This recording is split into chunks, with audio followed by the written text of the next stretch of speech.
Hey people, so I'm making this video to say that this little guy who fits into my palm, really, he came, his eyes are still not opened, but he literally came and searched for me, like in terms of, I have my balcony right there, and there's this door that partition. I don't know how he climbed beneath it, and his eyes are shut. Yeah, he's exactly, I think, 10 days old. My god, see, that's the power of love, I think.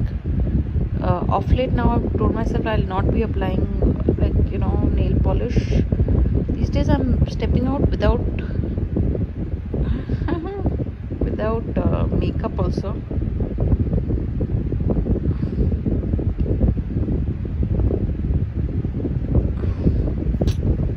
She looks like such a sweetheart. Yeah, I'll put him back.